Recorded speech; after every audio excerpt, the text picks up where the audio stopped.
Kita akan membahas mengenai vaksin COVID. Ada 3 jalan yang bisa kita pilih untuk melewati pandemi ini. Yang pertama adalah divaksin, dan akhirnya kita menjadi kebal. Nah, ini nanti akan berpartisipasi membentuk suatu kekebalan komunitas ataupun herd immunity. Untuk mendapatkan kekebalan ini, bisa juga dengan cara yang kedua, yaitu terkena alias terinfeksi, dan akhirnya menjadi kebal, kemudian juga sama, berpartisipasi dalam membentuk herd immunity. Pilihan ketiganya ini, yaitu kita diam di rumah alias ngumpet. Sampai sudah terbentuk herd immunity, baru kita bisa keluar dan melewati pandemi. Kalau ada yang belum tahu mengenai herd immunity, ataupun pengen tahu lebih lanjut mengenai herd immunity, bisa dibaca di highlight kita di Instagram ya.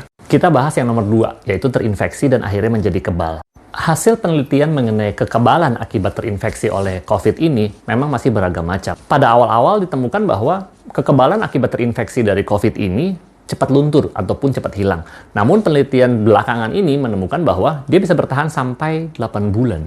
Dan kekebalan 8 bulan ini juga berlaku untuk yang terkena COVID ringan ataupun OTG alias orang tanpa gejala.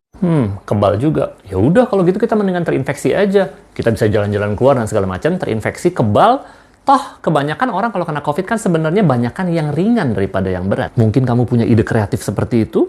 Permasalahannya memang ketika kita terkena COVID, kita tidak tahu kita bisa kena yang bagaimana. Baik itu ringan, sampai berat, ataupun sampai meninggal, itu kita nggak bisa milih. Penelitian juga ilmu pengetahuan sampai sekarang juga masih belum tahu faktor apa sih yang mempengaruhi kalau seseorang kena itu, dia apakah akan kenanya jadi ringan, berat, ataupun sedang. Dan dari semua tingkatan COVID ini, walaupun ringan pun tetap bisa menularkan ke orang lain, dan orang lain itu pun juga kita tidak tahu dia akan kena ringan, sedang, berat, ataupun sampai meninggal. Terinfeksi kemudian menjadi penyintas, akhirnya menjadi kebal, namun tetap masih ada gejala sisa.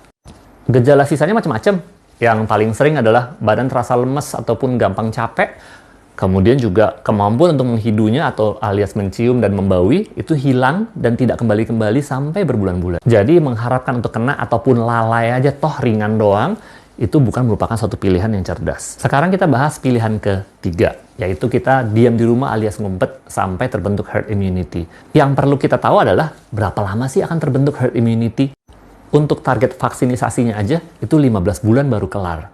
Belum lagi nanti kalau pada takut divaksin, pada nggak mau, molor deh. Diam di rumah itu adalah jalan terbaik ketika belum ada vaksin. Tapi ketika sudah ada vaksin, sebaiknya kita melakukan vaksinisasi untuk bergotong royong menghentikan perluasan pandemi ini, sembari kita melindungi orang-orang yang lemah, alias orang tua, anak-anak yang tidak bisa divaksin, ataupun orang dengan penyakit. Vaksin sekarang sudah di-approve oleh Badan POM. Kemudian juga MUI sudah menyatakan bahwa vaksin ini halal.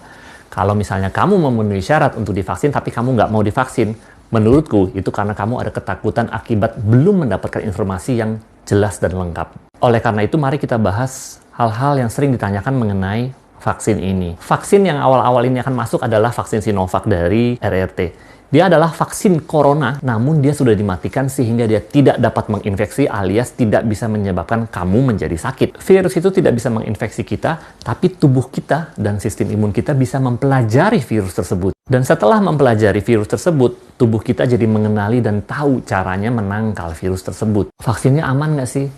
Kalau dia sudah di-approve oleh Badan POM, artinya ya aman. Vaksin Sinovac ini kan adalah jenis vaksin yang virusnya itu dimatikan ataupun dilemahkan. Itu jenis vaksin yang sudah lama sekali kita gunakan, udah puluhan tahun. Contohnya seperti kayak polio ataupun misalnya campak, itu adalah jenis vaksin seperti ini. Vaksin Sinovac ini juga virusnya yang dimasukkan, itu adalah virus utuh, benar-benar lengkap, tapi sudah dilemahkan dan dimatikan. Sehingga tubuh bisa mempelajari semuanya. Jadi kekebalan yang terjadi itu benar-benar prosesnya seperti kayak alami kalau kayak kita terinfeksi. Tapi ini versi amannya. Tapi kan bikin vaksin itu lama. Ini kenapa cepat banget? Mencurigakan. Selama pandemi ini, semua tenaga dan bala bantuan, uang segala macam dicurahkan untuk membuat vaksin ini. Makanya dia bisa jadi cepat. Kemudian juga prosesnya itu dijalankan secara paralel sehingga jadinya lebih cepat. Namun tidak ada satupun aspek keamanan dalam uji coba vaksin ini yang dihilangkan. Sama lah seperti kayak bikin rumah. Normalnya 2 tahun. Mau dibuat lebih cepat bisa. Yang penting ada uangnya. Kemudian ada tenaganya. Biasanya tenaga kerjanya cuma pakai 5 misalnya. Tapi kalau mau lebih cepat, tenaga kerjanya harus lebih banyak. Hasilnya bisa jadi lebih cepat. Tapi kan aku nggak tahu isi vaksin itu apa. Mau dimasukin dalam tubuhku. Enak aja, serem banget. Tuh kamu punya tato. Sulam alis pula. Padahal Emang kamu tahu itu apa yang disuntikin masuk ke dalam kulitmu? Tato itu kan sebenarnya disuntikin juga masuk ke dalam.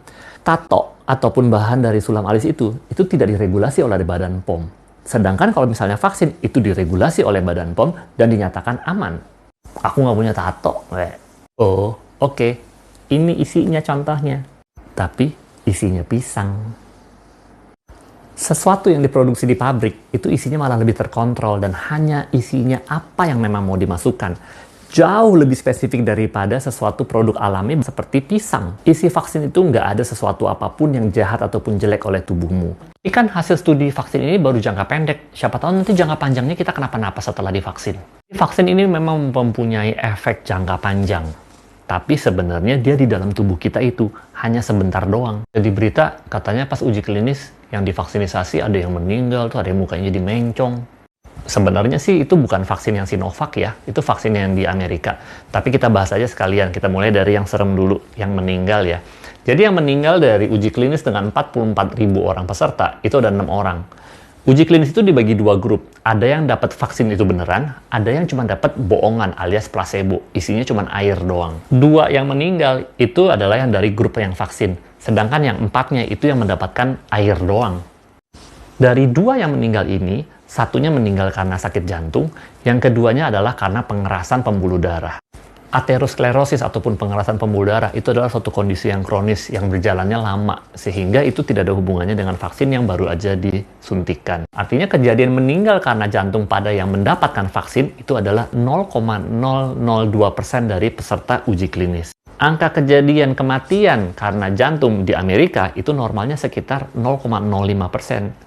Artinya tidak terjadi peningkatan kematian karena vaksin. Itu memang meninggal alami saja. Yang mukanya miring, Bell's palsy, itu juga sama. Angka kejadiannya seperti angka kejadian normal pada biasanya. Tidak ada perbedaan yang bermakna antara yang divaksin sama yang tidak divaksin. Jadi nggak bisa untuk semua kejadian itu dihubung-hubungkan dengan vaksin. Contohnya abis divaksin ketabrak bajai.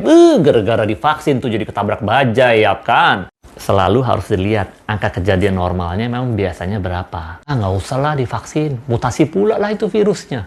Buktinya dia di UK kayak gitu kan, dia berubah terus katanya. Jadi itu memang ada mutasi, namun itu tidak cukup untuk membodohi sistem imun kita. Sistem imun kita tetap akan bisa mengenali karena mutasinya hanya sedikit. Dan oleh karena itu juga semakin genting kita tuh harus cepat-cepat divaksinisasi. Supaya dia tidak jadi mutasi, terus akhirnya tidak dikenali oleh tubuh kita. Oke deh, kita vaksin ya. Tapi aku nanti dulu, tunggu yang lain dulu ya. Kalau misalnya oke, aku baru ikutan. Aku kasih contoh ini ya. Kenapa sih kita kalau nyebrang jalan itu, kita ada di sisi arah dari mobil. Sedangkan anak-anak itu kita taruhnya di sisi yang jauh dari mobil. Tujuannya adalah untuk melindungi. Kalau ada mobil nyelonong, biar kita aja yang kena. Biar si anaknya nggak kenapa-napa, biar si bapak ataupun ibu terlindungi oleh kita. Bukan berarti kita bosan hidup, ataupun ngarepin ketabrak. Tapi untuk melindungi orang lain yang perlu dilindungin karena dia tidak bisa melindungi dirinya sendiri ataupun untuk orang-orang yang kamu sayangi. Sampai saat ini, tidak semua orang bisa divaksin. Orang tua, anak-anak di bawah 18 tahun, kemudian juga orang-orang yang mempunyai daya imun rendah ataupun mempunyai kondisi-kondisi penyakit tertentu, itu juga banyak yang tidak bisa divaksin. Siapa lagi yang akan melindungi mereka kalau bukan kita? Kalau kamu berpikir seperti ini, apakah tidak menurutmu itu merupakan satu tindakan yang egois? Bukankah itu seperti berpikir, daripada gue yang ketabrak, mendingan anak gue lah yang ketabrak, mendingan emak gue lah yang ketabrak, daripada gue yang ketabrak, enak aja gue yang melindungin dia. Ingat ya, manfaat vaksin ini nggak cuma untuk kamu doang, tapi juga untuk orang di sekitarmu. Jadi, pikirin orang lain juga. Vaksinisasi ini tidak akan bisa berhasil untuk menghentikan pandemi bila kamu cuma mikir dirimu sendiri. Untuk kita bisa membentuk herd immunity, kita harus bergotong royong, kita harus rame-rame vaksinisasi supaya terbentuk kekebalan. Badan POM sudah meng-approve vaksin ini, dinyatakan aman dan juga mempunyai efikasi di atas 50%. Hasil dari uji klinis tahap 3 ini menunjukkan bahwa bila kamu divaksinisasi, kamu akan memperkecil kemungkinan kamu untuk tertular dan juga 100% dari peserta uji klinis ini tidak ada yang mengalami COVID yang berat. Jadi vaksin ini aman, setelah divaksinisasi, kamu tetap bisa tertular, tapi kemungkinannya jadi lebih kecil. Dan kalaupun tertular, kamu tidak akan terkena yang berat. Buat aku, itu sudah cukup untuk aku mau untuk divaksinisasi. Mari kita sukseskan vaksinisasi.